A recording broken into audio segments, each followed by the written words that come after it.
This regular meeting of the Carrollton-Farmers Branch ISD Board of Trustees is called to order at 7 p.m. on March the 3rd, 2016. At this time, would you please join me in standing as Richard Fleming leads our opening prayer, and then remain standing as John Matthew leads us in the pledge to the U.S. and Texas flag. Please bow your heads. Dear Heavenly Father, thank you for the many blessings that you continue to bestow upon us. Continue to lead and guide our district's leadership. May you always give us the wisdom to make the right decisions and give us the inspiration to meet the needs of the future. In Jesus' name we pray. Amen. Amen. I pledge allegiance to the flag of the United States of America and to the republic for which it stands, one nation, under God, indivisible, with liberty and justice for all. Honor the Texas flag. I pledge allegiance to thee, Texas, one state, under God, one and indivisible. Please be seated.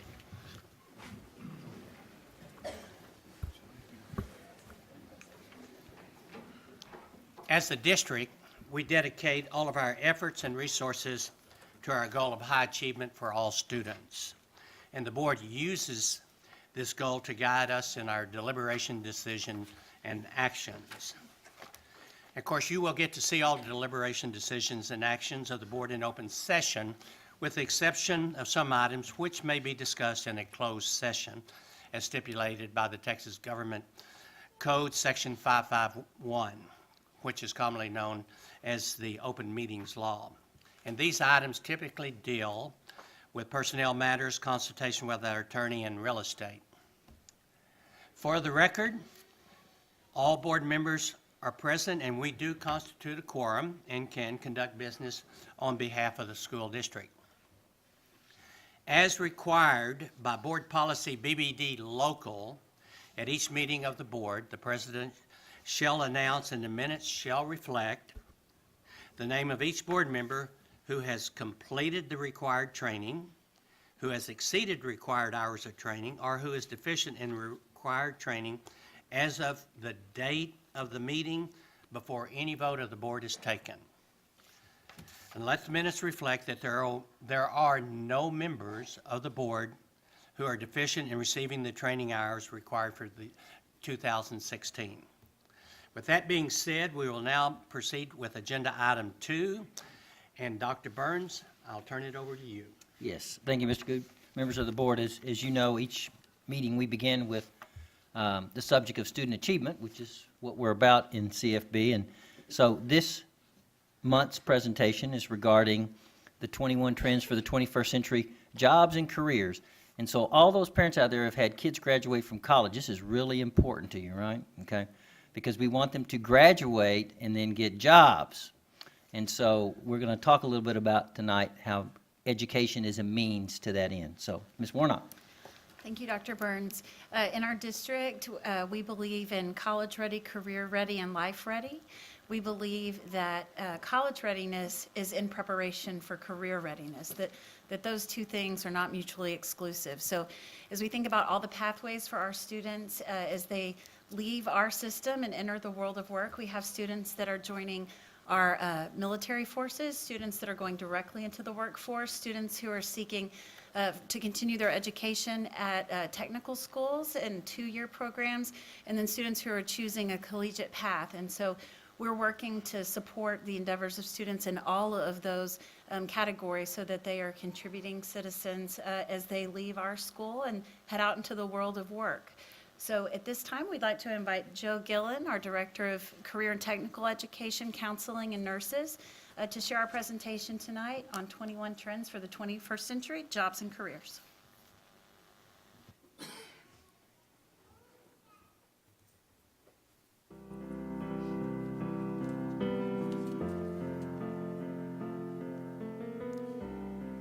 Imagination, creativity, invention, and innovation are keys to moving the economy forward and creating jobs of the future. Good evening, Dr. Burns and esteemed members of the board. As evidenced by the rapid growth in technological advances, The job market, as we currently know it, is constantly evolving. Our challenge as educators is to ensure that we equip our students with the skills demanded by the 21st century careers. In the book, 21 Trends for the 21st Century, the author observes that the level of creativity currently evidenced in our society is leading to the creation of numerous new industries and jobs. Thomas Frey, editor for the Futurist magazine, says, 60% of jobs 10 years from now haven't been created yet.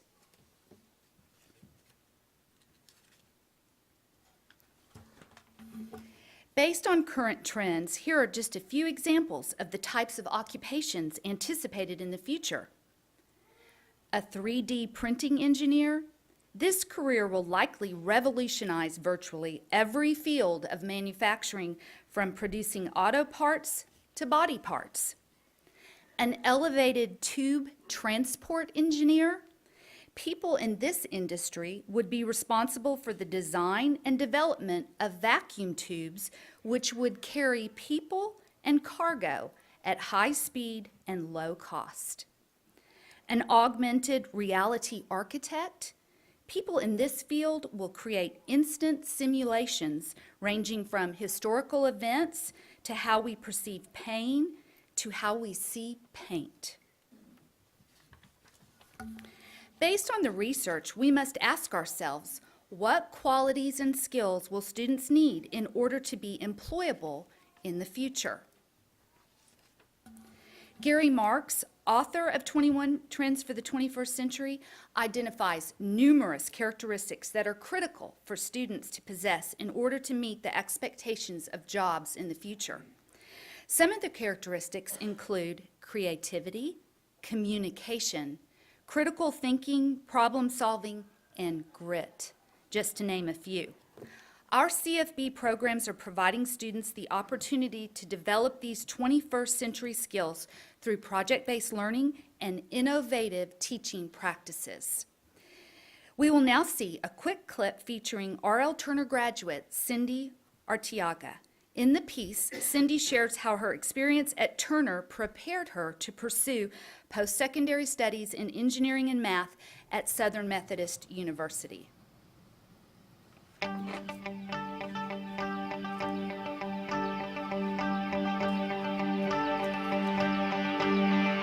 I've learned everything I can as far as being able to engage myself in the classrooms, learn what I have to do to better myself with my career, and just improve and find a better future for myself that my family didn't have. I'm Cindy Arteaga, and I am a R.L. Turner graduate from the METSA Academy. I'm currently a junior at Southern Methodist University studying civil engineering and mathematics. My parents came here from El Salvador when they were young. They came here to the United States to be able to provide a better housing for my younger brother. Math has always been my strong suit. It's been a passion that I've had. And well, here I am. I'm still studying math and I'm enjoying it, and I know that my academy is really what got me here today. Once I was in the METSA Academy, there was a lot of projects that we had to work on. It was structured with a project-based learning environment. The students had to collaborate together to be able to complete their projects. And those are things that I feel like in a traditional classroom setting you would not be able to do. Project-based learning allows students to work together in a group environment that really reflects how your career will be in the future, especially going into this 21st century and having to go and modernize ourselves in this career field, especially in engineering where you have to collaborate with group members. It is definitely something that the Academy has provided. When I was in the Academy my first years, I was really shy. I knew that being a leader was important, but I didn't really know how. By the time I was a senior, everyone knew that I was a leader. Everyone recognized that Cindy Arteaga is going to be somebody. I think one of the best examples that I've had is my Academy director, Ms. Tarani. She really showed that to be a true leader, you had to be able to recognize how can I help not only those that are already engaged, but also bring those that are slacking or laid back, try to get them engaged too. A lot of the times when I sit back and I think, oh my gosh, what am I doing? I'm so stressed, engineering is difficult. I think back to, well, why are you doing it? Well, I'm doing it to not only improve my own future, but to be able to really provide an example to other Hispanic females who are not interested only in engineering, but any other STEM field, or interested in any other pursuit of becoming more educated.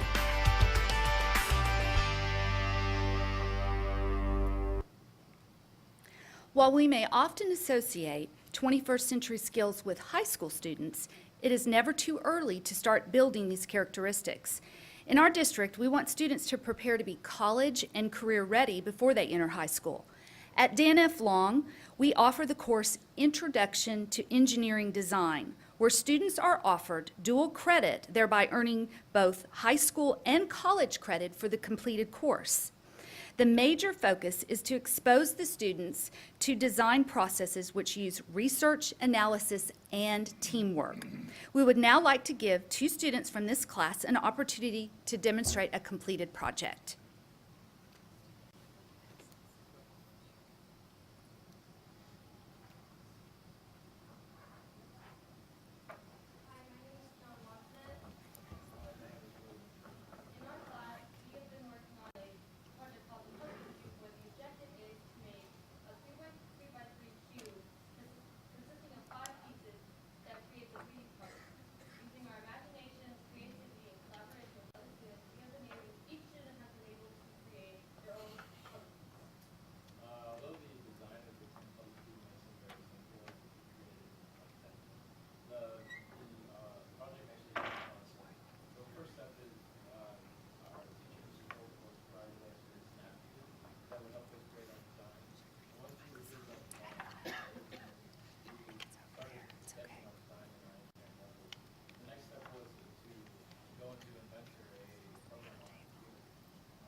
Good. Thank you.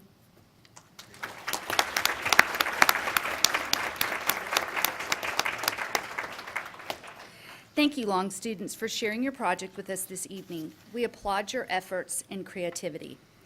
As Cindy's video and the students' presentation illustrate, our goal in CFB is to equip our students with the skills necessary to be successful in careers for the future.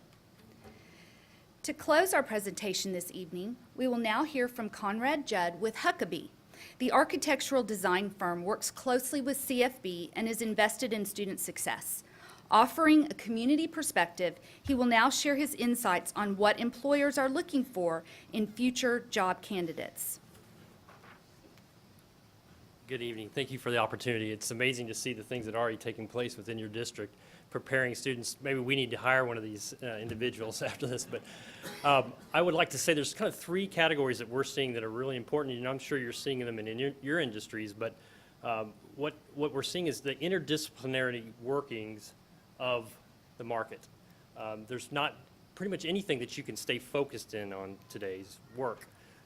So I'm sure you have them within your CTE programs where you're able to connect marketing, law, culinary arts, all these different career tracks together to create an interdisciplinary approach. So that's important to make sure you're taking care of that. And the skills that take place, as you've seen here, that are necessary for that is collaboration, communication, the ability to problem solve.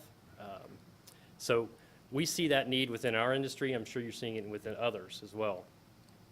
Another primary subject related to this is change and evolution and recreation. Companies are, as you well know, changing constantly. They're trying to evolve quickly, and they're trying to potentially recreate themselves for the market. So a student coming out of school needs to be very adaptable, be able to change quickly.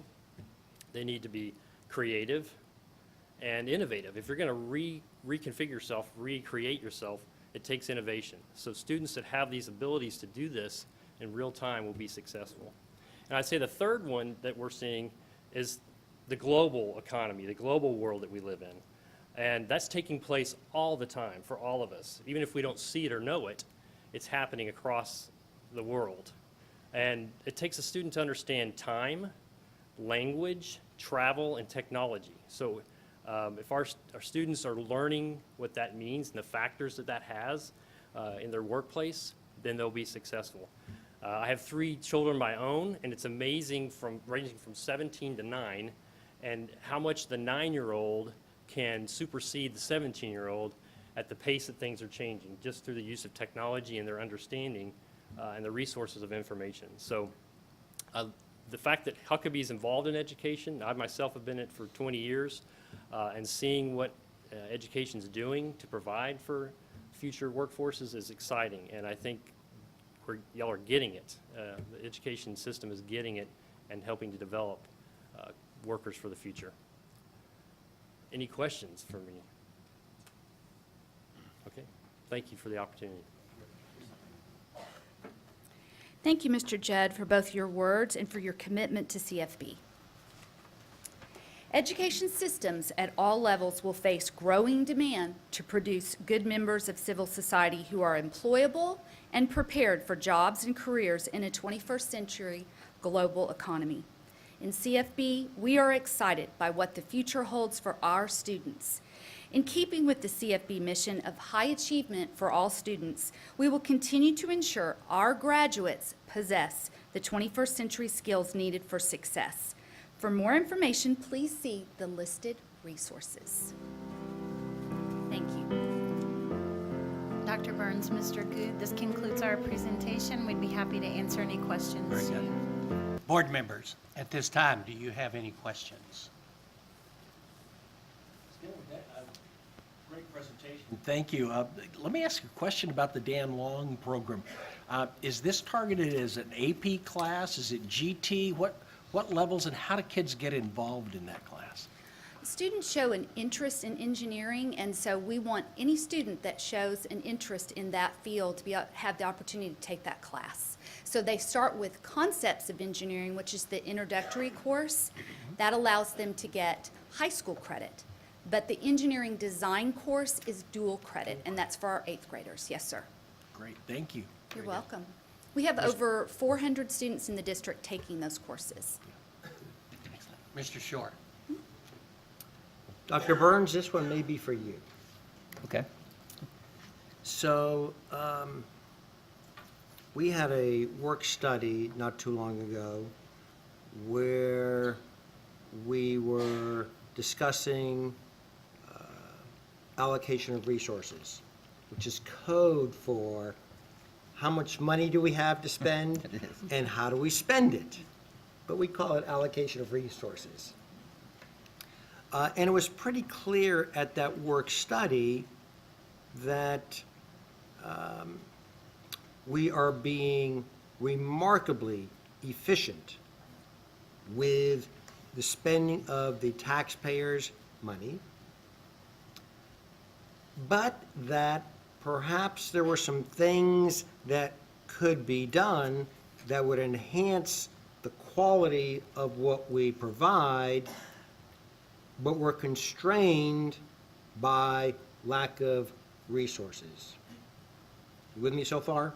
Yes, sir. Okay. So as I'm listening to Ms. Gillen make this presentation, what's going through my mind is, wow, maybe there's some even more things that we can be doing. For instance, that tabletop where you put your fingers on it and the hologram pops up. Now that may be a little bit outside of the resources that we can reasonably expect to achieve, but maybe there's some things that we could do if we had more resources. And so what I'd like to pose to you is, are there some other things that we would want to do that would further enhance the opportunities of our students? I'm not necessarily looking for an answer to that question today, but in the not-too-distant future, I'd be interested in knowing the answer to that. I did my homework. So I read Mr. Marx's Chapter 7. And I find on page 189, he makes the following statement. Society will insist on exemplary education systems to serve as magnets as we compete for talent and resources on a local stage. Now, if Mr. Marx is correct,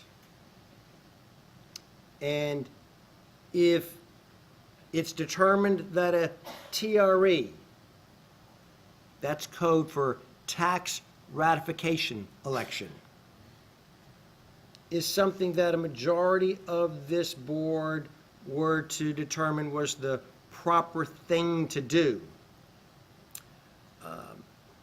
For me to be supportive of that, I would want to know from your office, hey, if we have more resources, here are the things that we could do to enhance our children's education.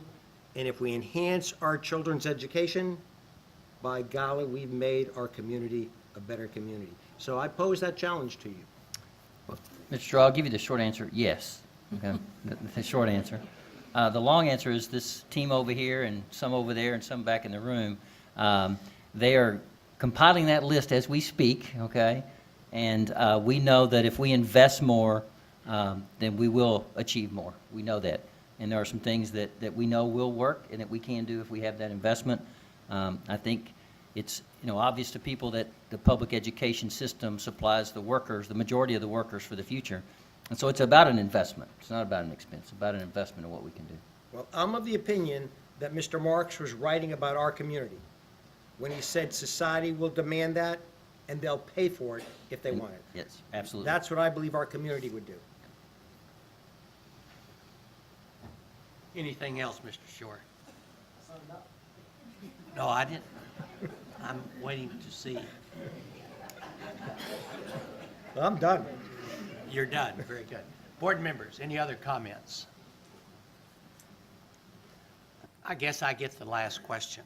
Ms. Gillen, you talked about, and this goes on as on top of maybe what Mr. Short was talking about, resources, but it's a different type of resource. Yes, sir. If 60% of the jobs in 10 years are undefined at this time, how are you able to be prepared to start teaching students?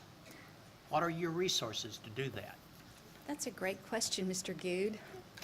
I think what we know that our students are thinkers and problem solvers by nature. They are hungry to be able to learn that way.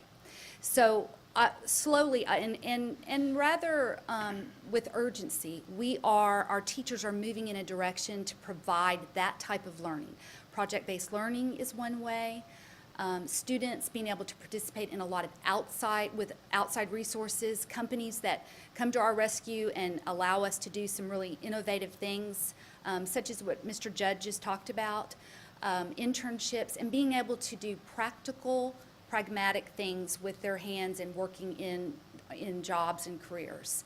So I think we're moving ahead in that direction. I think that we have a lot to do, a lot of work to do, but there's excitement about it with our students and our teachers. I would add on to what Ms. Gillen said too, that when we talk about what we learn, what we learn and how we learn, the most important thing we can do as a district as we build students who will be facing jobs that we don't know exist yet is to build the best lifelong learner that we can build. Mm-hmm. So students who are able to critically think, continue learning, that are able to collaborate, problem solve, and have effective communication. Those are the skills that will be adaptable as we see continuing shifts and trends in our market workforce. Okay. What type of support, though, do we get from the state and the federal government to help us be creative, to be able to address those future needs of our students?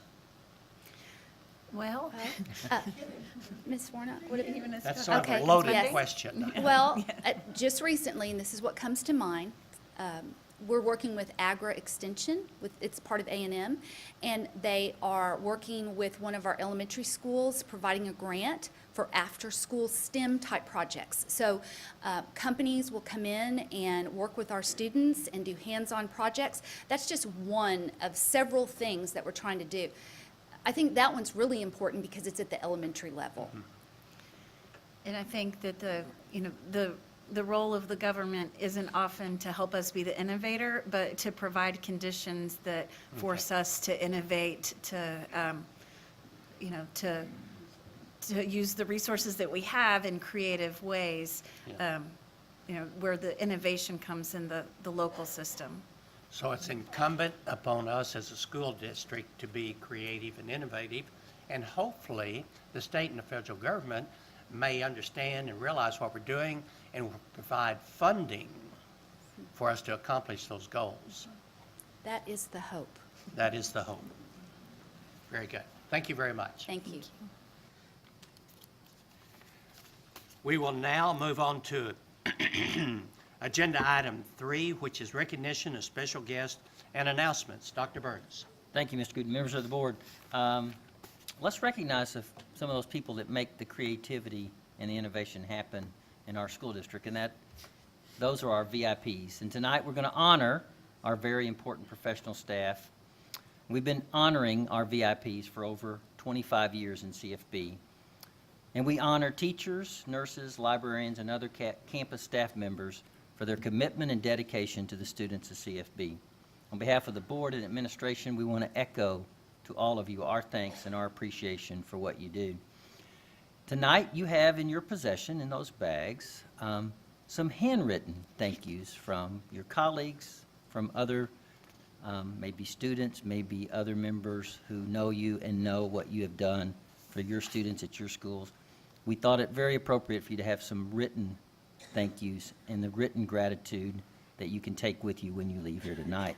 In addition to the written notes that you have in your bag, for the first time, we have a business partner partnering with us in CFB to honor you, and we are proud to recognize Brookhaven Country Club for providing to each of you some gifts that you can use, okay, such as golf lessons, if you choose golf lessons. If you want to share those with some of us up here, you can do that too.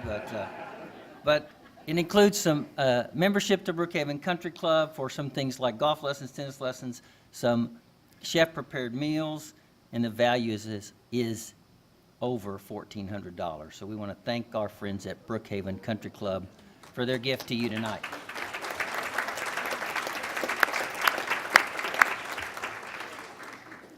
Now, VIPs, we want to recognize you up front. And so family members, friends, and staff, if you're here tonight to support your VIP, we invite you to please stand when they are introduced as we can recognize our very important professional staff. Now, Mr. Good, would you join me in the front? Very good.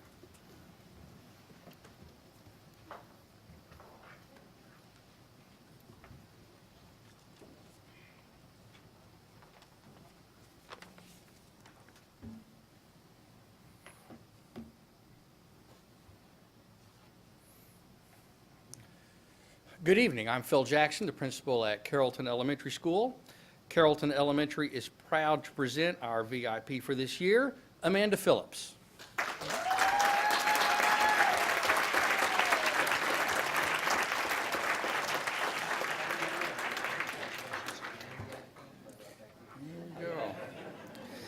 Ms. Phillips has been working at Carrollton for 13 years and has worked with children in almost all our teachers' classrooms as our speech therapist. She is responsible for serving students in pre-K through 5th grade. She currently has 65 students that she does speech therapy with. That's 65 students that she has to keep track of. She has to write those painstaking IEPs for each of those 65 students, which means writing several goals for that child to master, continually monitoring and tracking their progress, and thinking of interactive and engaging lessons for her students. Most of these lessons end up being so engaging that the students often think they are going to play games and are excited to work hard to meet their goals. Ms. Phillips is also on the feeding team for the district, administers testing to see which students qualify, is a trainer for the district on the East Bed program, does in-home trainings for parents who have students with disabilities, and also does private therapy sessions. Yet, despite her demanding schedule, she still makes time to work with students beyond their speech needs and with her colleagues in giving tremendous support and encouragement. I interviewed a few of her students, and Ms. Phillips, it looks like that they still need some speech therapy, by the way.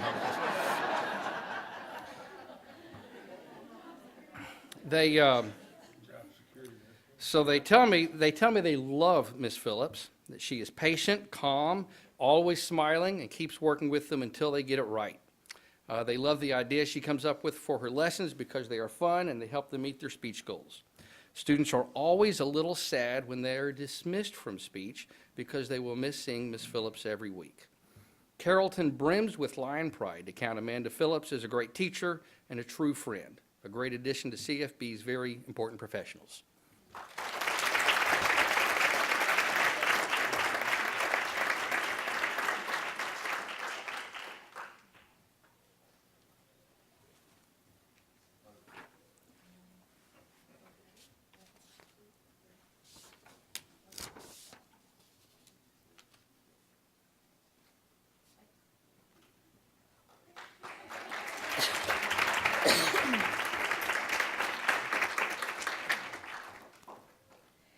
Good evening, members of our esteemed Board of Trustees, Dr. Burns, Associate and Assistant Superintendents, and all those who love and support CFB.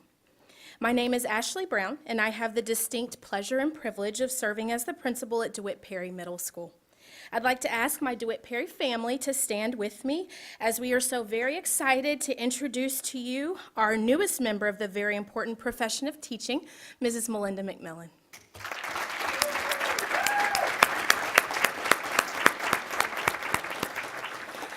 3 years ago, I was a brand new principal looking to make my very first hire. In walks Melinda McMillan. She knocked my socks off that first day as I was interviewing her, and she has been nothing short of a superhero every day since.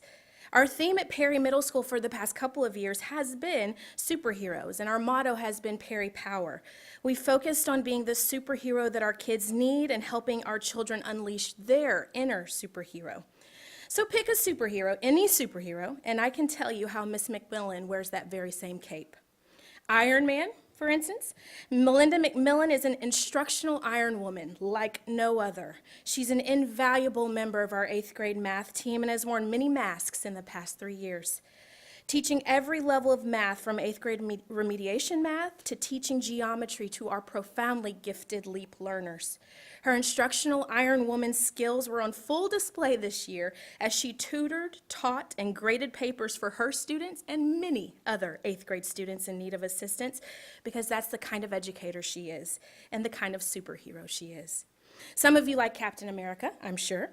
Miss McMillan is our real-life Captain America. She served our country as a member of the United States Navy for 6 years, holding the rank of Petty Officer 3rd Class Fire Controlman. She served our country so that we can enjoy the freedoms and liberties we too often take for granted. And now she serves our students with a heart of pure gold. She cares deeply and profoundly about their achievement and their accomplishments, and much like Captain America, she challenges those around her to be better tomorrow than they were today. Miss McMillan's students believe she is their Superman. They believe, really, that she can leap tall buildings in a single bound. Gerson, one of her 8th grade students, stated, "I've learned something as challenging as algebra can be fun when you have a teacher like Miss McMillan." Rosendo commented, "Mrs. McMillan has impacted my life by teaching me to keep trying and to never give up on myself." Sweet Jasmine explained, "I love Miss McMillan. She helped me by showing me not only how algebra works, but how life works." Kaya said, "I will always remember her, and every day I want to tell her how great she is, how much she makes me look forward to this class, and how much I will miss her next year." The impact Melinda McMillan has had on our school and our students in the 3 short years that she's been with us is substantial. It's been said that there are heroes living amongst us. And at DeWitt Perry Middle School, we need look no further than Melinda McMillan to know the truth of those words. I want to recognize Melinda's family, her husband David, and her 2 children, Tommy and Stella, who are with us here tonight. Thank you very much for sharing your wife and mother with us every single day. I know without a doubt that your love is the true source of her superhero strength. We appreciate your service, Ms. McMillan, to our school, our district, and our country. DeWitt Perry Middle School and CFB ISD are beyond blessed that Melinda McMillan calls us home. Welcome and congratulations to our newest member of the very important profession of teaching.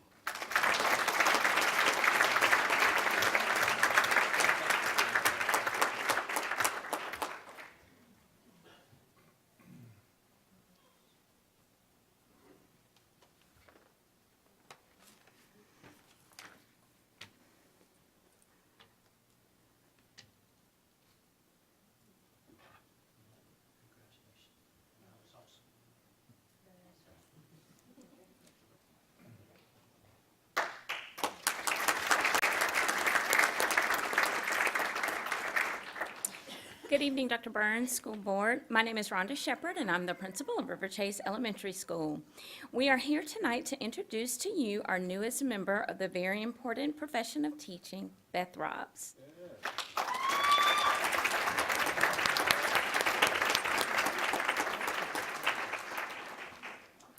Beth has been the nurse at River Chase for the past 2 years. She leads by example and is extremely motivated and effective in her pursuit of excellence.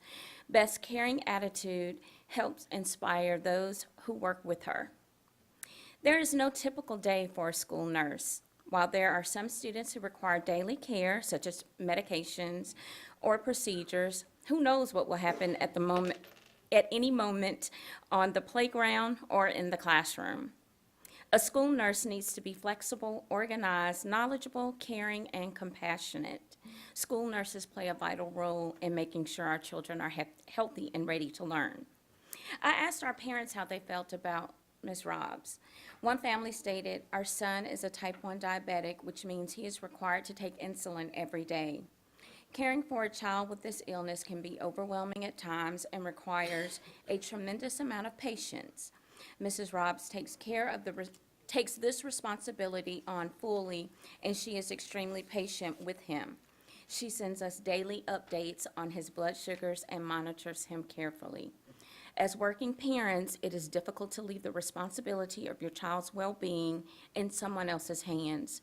We are so grateful that Ms. Robbs is our school nurse, and because of her willingness to learn more about diabetes, we trust that our son is in very good hands. It's hard to describe in words what Nurse Robbs means to our family. She definitely deserves this award." River Chase teachers feel the same way. One teacher said, "She always comes to school with such a caring and positive attitude. Beth deals with many sad and scary situations with our students, and she always seems to brighten their day. She is a very hard worker, and not once have I heard her complain or say a negative word about anyone." Another staff member stated, "Beth is one of the sweetest people I've met. She is a great nurse, and the students love her. It's always nice to come to work and see her happy face." A quote that describes Beth is this: "Nurse is just another word to describe a person strong enough to tolerate everything and soft enough to understand everyone." River Chase Elementary and CFB are fortunate to have Mrs. Beth Robb as a member of the very important profession of teaching.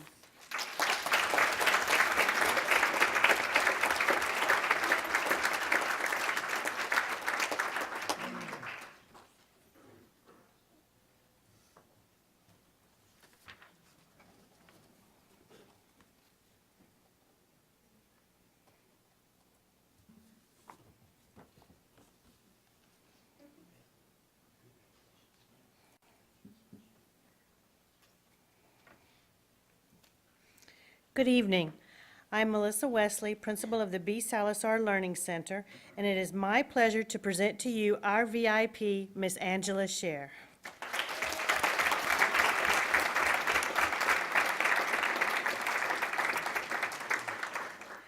Angela came to CFB ISD in 1999 and stayed for 5 years, left for a few years, but missed Salazar so much that she returned in 2010.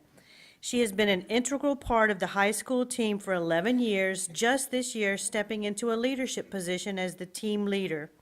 As the team leader, Angela is responsible for all academic and behavioral aspects of the high school team, and even though she was a little apprehensive about this new role, she has done an outstanding job this year.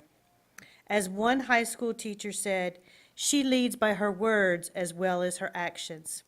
She is caring and supportive to her workmates and is always willing to lend an ear or help problem solve. One of Angela's most admirable traits is her empathy and compassion for others. She is aware of the needs of individual teachers and often personally follows up with them when necessary. She never has a negative word to say about anyone. She's much more interested in building people up and being as supportive as possible. She has been a mentor to our new teachers, and one of our first-year teachers praised Angela by saying, "First-year teaching is extremely hard. Your support, inspiration, and willingness to listen made my job a little easier, and I value everything I learned from you. You will forever remain a major factor behind my future success." Angela also works hard to meet every student's individual needs.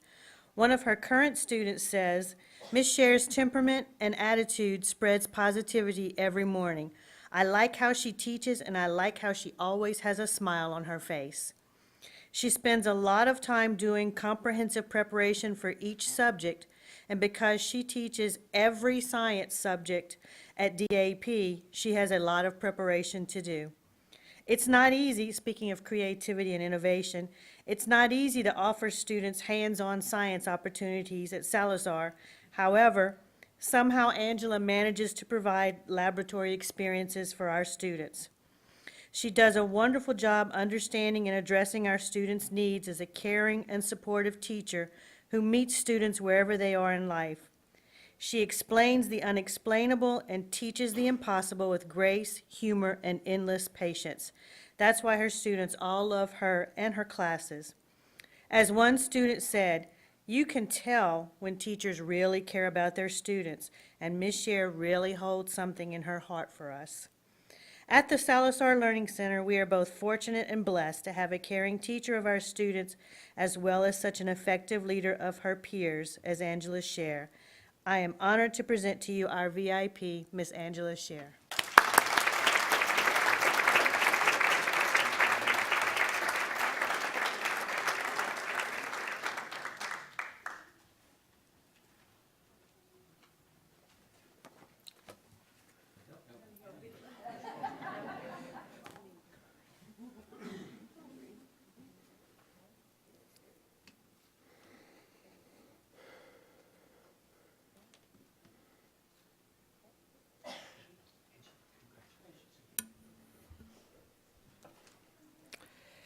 Good evening, Dr. Burns, Mr. Good, and members of the school board. I'm Amy Miller, principal of Sheffield Elementary, and I'm here tonight to recognize Dina White as our member of the very important profession of teaching.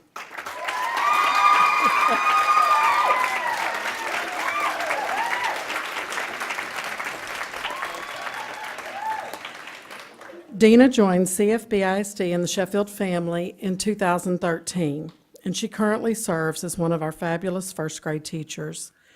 Dina does such a tremendous job of preparing first graders for second grade. She has a very strong math, science, and social studies program in her room to ensure that students are reaching, meeting, or exceeding grade level expectations in those areas. She is consistent and logical in her classroom management and helps students learn to take responsibility for their choices. Additionally, she likes for her students to have fun. Dina spends a tremendous amount of time creating the ideal learning environment for her students. Dina is also a source of inspiration and motivation for the staff. You never see Dina without a smile on her face. She is also the queen of glamour, glitz, and pink. And she helps make and design T-shirts for every occasion that you can imagine at Sheffield. Most of us tonight, including myself, are all sporting a Dina White original. Dina is one of the most humble people I know. She doesn't like to draw attention to herself, but tonight is really extra special for me and our staff because we are honoring someone extra special, and the spotlight should be on her. One of my favorite quotes from a staff member said, "Your positive attitude and friendly disposition is contagious. When I see your smile, it helps me get through a difficult day. Your bubbly personality is all the caffeine I need." Dina is definitely a bucket filler. Dina's classroom is a warm and inviting haven for young children. The sounds of learning and laughter echo through the halls outside her classroom. Dina also takes extra care of our children beyond the classroom. She finds ways to help children who might be struggling with the basic, everyday needs of life. Dina will call, meet, or find a way to touch base with a parent to help a child in need. There's truly not a more caring person in the world. Personally and professionally, Dina demonstrates a passion for people and a heart overflowing with love. She is always there to offer kind words and deeds. As the mom of a wonderful son, she still makes time to do the extras for others. I am so blessed to know Dina, learn from Dina, walk alongside Dina, and share the journey of helping children be their best with Dina. It is truly my honor and privilege to recognize you, Dina, as our Sheffield very important profession of teaching.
Mr. Good, members of the board, that concludes our recognitions for this evening. Very good. Allow me to make a few comments before we move on. As I've said this before, but I truly mean it, on behalf of the school board, the trustees here, this is the one time, an opportunity we have to get to know the teachers and educators in our school district. Unfortunately, it's only 5 individuals. However, it's the cream of the crop. And we are truly thankful that we have this privilege to recognize you and to say thank you for what you do with our children. And you represent diverse learning styles, different mannerisms with students, and you serve the needs of a very diverse group of students. And it's always wonderful to hear, especially from your principals, your accomplishments with the students.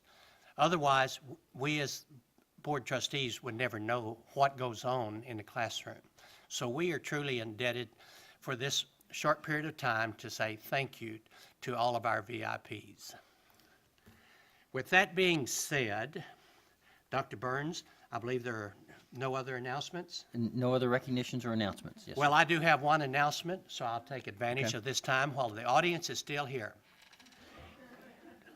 Tomorrow evening at 7:30, the Carrollton Wind Symphony will be presenting a concert at Creekview High School Auditorium.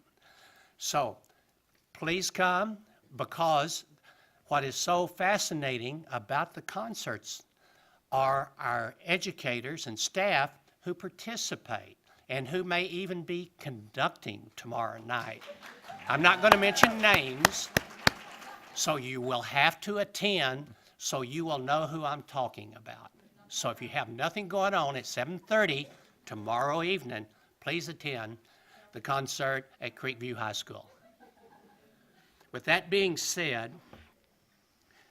I have, unfortunately, one other announcement, but it's very short. Before we move on to our next agenda item, I would like to remind anyone in the audience who would like to speak to the board regarding items on our agenda to please fill out a form that's right outside the double doors. Give that form to Ms. Scrivener, and at the appropriate time, she will make those available so that we can have you come up and speak to the board. With that being said,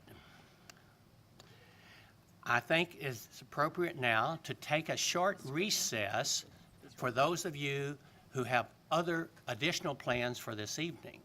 With that being said, we will take a 10-minute recess, and the time is 7:51.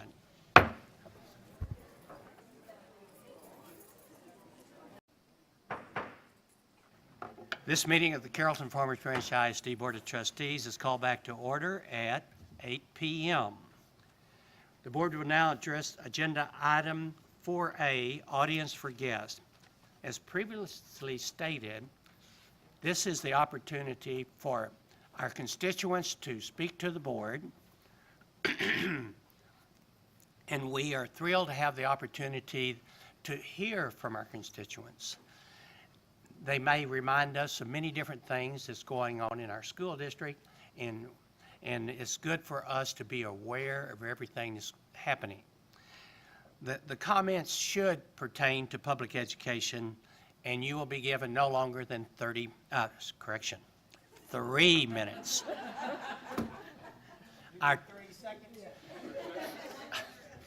No, we will extend it from 30 seconds to 3 minutes. Our timekeeper, Mr. Shore, will provide a hand signal as the end of your 3 minutes approaches. Remember, the board may not discuss or act on any issues, especially if they're not posted on our agenda for tonight's meeting. With that being said, Ms. Scrivener, I have one audience for guests. Do you have any others? No, sir, I do not. Very good. At this time, Ms. Lovell, if you would come to the microphone, introduce yourself. Good evening, Superintendent Burns and honorable members of the Board of Trustees. My name is Mary Lovell. I reside at 1307 Barrington Drive in Capel, and I'm a proud supporter of CFB ISD. I'm here to share an exciting opportunity to celebrate a special person in our CFB ISD and AAUW community. Farmers Branch Carrollton AAUW members believe that strong communities make strong schools, and strong schools make strong communities.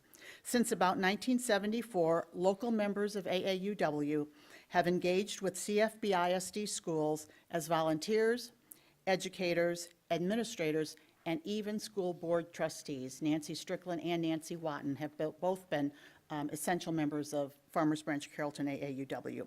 Many of you are already aware of AAUW through the Reach for the Stars Conference, which ignited Carrollton-Farmers Branch Middle School girls' interest in math and science. During the 25 years that our members produced this conference, approximately 5,000 girls explored professions employing math and science at this event. In 2015, we launched a new mentoring program with the women of Early College High School to connect professional women with young women by coaching and supporting them. On March 31st, we will present an event to honor a longtime community advocate and recently retired CFB ISD trustee, Nancy Watton. The event will occur at the Doubletree Hotel on Valley View Lane. More information is available at our website, which is really too long to spell, but I'll read it for you. It's www.farmers-tx.aauw.net, or you can email me at aauwcfb@hotmail.com. I see that, Grant. We've already received tremendous support from our school administrators, our superintendents, and our trustees. We're excited to have a wonderful event to honor this very special person, not just to AAUW and not just to CFB, but to the entire Farmers Branch community and Carrollton community. So thank you so much for this opportunity. I do have cards if anybody really wants one that has the website on and indicates how you can be more involved. Thank you. Thank you. I believe that is our only audience for guests. With that being said, we will proceed to our next agenda item, which is agenda item 4B, the consent agenda. The consent agenda is a mechanism that the board uses to approve a number of routine items together on a single vote. And in compliance with the Texas Open Meeting Act, the public notice for this meeting includes that list of all those consent agenda items. And the board has had ample information about these provided in advance. However, prior to the vote on the consent agendas, board members may request withdrawal of individual items for clarification or discussion. Board members, once again, are there any items to be removed from the consent agenda at this time? Hearing none, seeing none. If there's no items to be removed, do I have a motion? Mr. Short. Approve the consent agenda. A second? Ms. Clyde. I would like to second that. Very good. I have a motion and a second. Any further discussion? Mr. Good, there is an item in the consent agenda that I'm not sure it would be appropriate for me to vote on. Rather than pull it, and there is plenty of folks here, it can and should pass, but I'm going to abstain from the vote. Very good. At this time, board members, all those in favor of the consent agenda items, please raise your hand. That is unanimous, with the exception of Mr. Shackman, who has previously informed us that he would not be voting. So very good. Therefore, the consent agenda does pass, and we will move on to agenda item 4C, which is consider approval of selection of Chief Financial Officer. Dr. Burns. Thank you, Mr. Good. Members of the board. Briefly, I'd just like to, for the public's knowledge, talk about what this board instructed me to do several years ago, and that was to build a team and build capacity within our team so that as those that had served us go on to retirement, that we continue to have people within our organization to fill those positions.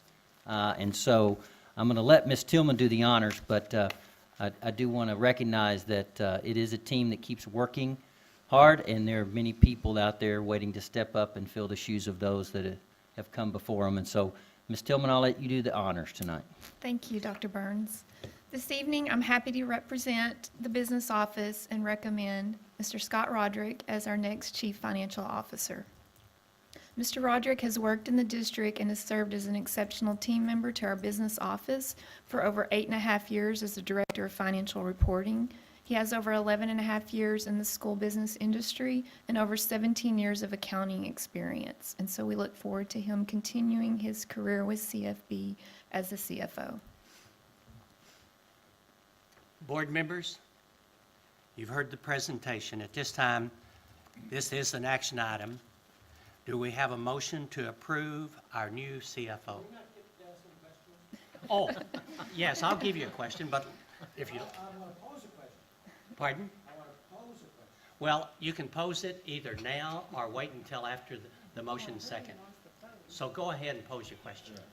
Ms. Tillman, do I understand that if the board approves the administration's recommendation, that those of us who don't serve on the audit committee will get to finally hear Scott Roderick's voice? Yes, sir. Wow, that's reason enough to pass this. Okay, I believe, anything further? No, Mr. Matthews. It is my honor to make a motion that we approve the administration's recommendation to name Scott Roderick as our new Chief Financial Officer. Do I have a second? Mr. Good, as one who served with him on the audit committee and has heard him, I'm honored to second that motion. Very good. I have a motion by Mr. Matthews, a second by Mr. Shackman. At this time, is there any questions, discussion? Hearing none, seeing none, all those in favor, please signify by raising your hand. That is unanimous. Thank you very much.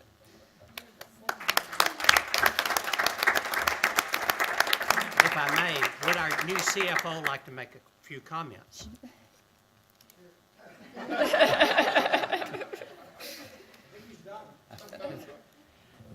As anybody that knows me, I'm a man of few words, but I just want to say thank you for this opportunity. This place is it's a great place to work with outstanding individuals. I'm just so grateful to be here and continue with this opportunity, and I'm excited to get started, and I just want to say thank you very much. Very good. Thank you.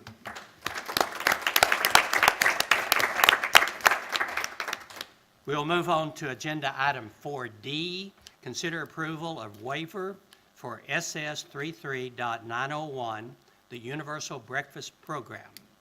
Dr. Burns. Yes, Mr. Good, members of the board, we have talked about this in the past, and so this is the time of year where we need to bring this forward to you. So I'm going to ask Ms. Tillman and probably I think Mr. Hibbs and some other information for you regarding this particular agenda item. So Ms. Tillman? Yes, thank you. We do have two members of our team from our Student Nutrition Services Department here this evening. Ms. Rochelle Sharon, who is our Director of Student Services. You probably don't see much of her because her day starts several hours before ours each morning when the cafeteria is open, and she's charged with making sure we have a solvent student nutrition program running, and she's done a great job at that, so we appreciate her spending the evening with us. Ms. Kristen Hess is our financial coordinator for the Student Nutrition Department, and she's going to provide a quick background on this item before we open it up for public comment. Good evening. As Ms. Tillman said, my name is Kristen Hess. I'm the financial coordinator of the Student Nutrition Department, and I'm here tonight to discuss Senate Bill 376. In 2013, the 83rd Texas Legislature approved SB 376 to go into effect in school year 2014-2015. SB 376, or the Universal Breakfast Bill, mandated that all public and charter schools that had a free and reduced percentage of 80% or greater provide breakfast at no charge to all students. Districts were offered the opportunity to submit a board-approved waiver annually to opt out of participating in the Universal Breakfast Program. The bill was not accompanied by any additional funding to cover the cost of implementation or the loss of revenue associated with providing breakfast at no charge. It simply eliminated the revenues that are typically collected by the reduced and paid price students that eat breakfast with the district. Districts must absorb the loss of revenue. In an effort to help the district make the best decision, we have thoroughly analyzed the anticipated revenues and expenses associated with implementing universal breakfast in the 7 eligible schools. In the past 3 years, we have projected a loss of $68,000 to $71,000 to cover the loss of revenue and also the increased expenses for food and labor. Therefore, administration has requested that the board approve a waiver for each of the past 3 years. Many of our schools' economically disadvantaged percentages fluctuate between 77 and 83%. This fluctuation complicates implementation of universal breakfast because it could result in inconsistent services provided to the families of our district from year to year. Furthermore, removing students from the universal breakfast once we've implemented it could generate parent confusion and also complicate the free and reduced application process. Granting this waiver will not impact the current meal benefits being provided to our students at present in the district. Administration's recommendation is that the board approve a waiver for the 2016-2017 school year. We will continue to analyze universal breakfast annually to help the district make the most informed decision. Thank you. Very good. Board members, any questions at this time? identify the 7 schools that are involved? Yes, sorry, let me just pull that list so I don't misspeak. We have Blair, Carrollton, Central, Farmers Branch, McLaughlin-Strickland, McWhorter, and Perry Middle School. Thank you. Anything else? Mr. Ramos, I believe? Yeah, but Mr. Ramos. Randy asked the question that I was looking for. Mr. Shackman didn't. Okay, very good. Mr. Short. Did I understand you to be telling us that costs us about $20,000 a year? $68,000 to $71,000 a year. I thought that was over 3 years. The range has varied between each of the 3 years, but it's kind of fallen right within that range of $68,000 to $71,000 per year, Okay, so it's $70,000 a year. roughly. Mhm. So Ms. we could Klein. ask Scott what that does to the fund balance, couldn't we? You certainly could. Ms. Klein. I think what is interesting is the point that's made in the write-up that a student in elementary school may receive free lunch that doesn't qualify, but siblings at a middle school or when they reach middle school, they won't get it. And it's hard to explain that difference to kids. Yes, absolutely. And the parents, because then how do you elaborate and explain, well, this child is at a campus that gets it, but this campus doesn't, and that would be very confusing, I think. Yes. And we certainly don't want to lose parents on where we have them as far as remembering that they have to come back and reapply for benefits each year because of the confusion of saying maybe your elementary student does get these or your middle school doesn't, or maybe you get breakfast but you don't realize you still need to apply to get lunch also at that benefit rate. Board members, any other comments? Just to clarify, especially if people watch after the fact, the board meetings online, this waiver is not changing or reducing any of our existing food services program. It's not changing free and reduced lunch. It's not changing. It is helping us to be more efficient with our cost and to not get into that cute 77 to 83% range that would bounce folks back and forth and make it a complicated bookkeeping process, very difficult for parents, and an added expense that really we are accomplishing already. Yes, sir.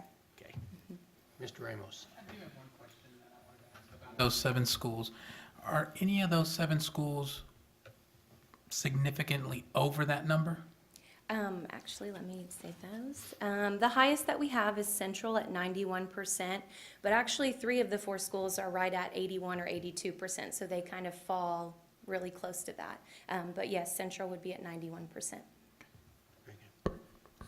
Anything further? If I may, before we vote, this may be an appropriate time to solicit comments from the public. So therefore, at this time, is there anyone who would like to speak on this subject before the board votes? Please introduce yourself and then your comments. Good evening, John DeLorme, 6643 Dale Street, Irving, Texas, 75039. As just an ordinary citizen and taxpayer in this district, I appreciate the wonderful presentation, the information about this program. This does seem like it would be very challenging to keep up with for both parents and the district.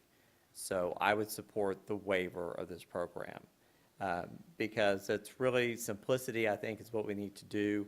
If it's not broke, don't fix it. And I think with the existing free and reduced price lunch program that we have that seems to be successful, confusing changes to parents, students, and us, really I think it's unnecessary. So I would urge the board to approve the waiver. Thank you. Thank you. Anybody else would like to speak to the board at this time? Seeing none. I have a question. Back to the board. The last paragraph says the statute requires that the Board of Trustees vote on the waiver request as a separate agenda item. So do we have a separate agenda item? The wording is slightly confusing. It's just that we have to provide an opportunity. Oh, it's a separate agenda item. Right. Okay, Yeah, I get it. Okay. If there's no other comments or questions, board members, do I have a motion to approve? Ms. Klein? I would move to approve agenda item 4D. Okay, I have a motion. Do I have a second? Mr. Shore? Yes, you have a second for that. Ms. Tillman, are you comfortable that Ms. Klein's motion accomplishes what needs to be accomplished if we want to approve this? Approve the waiver Yes. request. Okay. I have a motion and a second. Any additional questions? If not, all those in favor, please signify by raising your hand. That is unanimous. Thank you, board members. We'll move on to agenda 5, which is comments from board members. Board members, this is your opportunity to vocalize your thoughts on anything on the consent agenda. Oh, Ms. Klein, What time is the concert tomorrow night, Mr. Good? 7:30. And who is the conductor, since I'm here in suspense, and there seems to be people that know and I don't know? Well, one of the conductors will be our very own Not Dr. Carrollton Burns? Elementary, Phil Jackson. Okay, I was wondering if maybe Dr. Burns was going to No, conduct. no. Wow. We would not. They haven't asked me to do that. Okay, just checking. Wow. Eyes on their part, they haven't asked. Thank Any you. other comments? Board members? It has been a quiet period of time then. Therefore, if there are no other comments, we'll move on to agenda item 6, which is closed meeting. Before I read the verbiage, Dr. Burns, is there anything for closed session? No, sir, there are not. I will then defer the reading of agenda item 6 and 7. Therefore, we are now on agenda item 8, and by my determination, we have reached the end of our agenda at 8:20 p.m., and we are adjourned.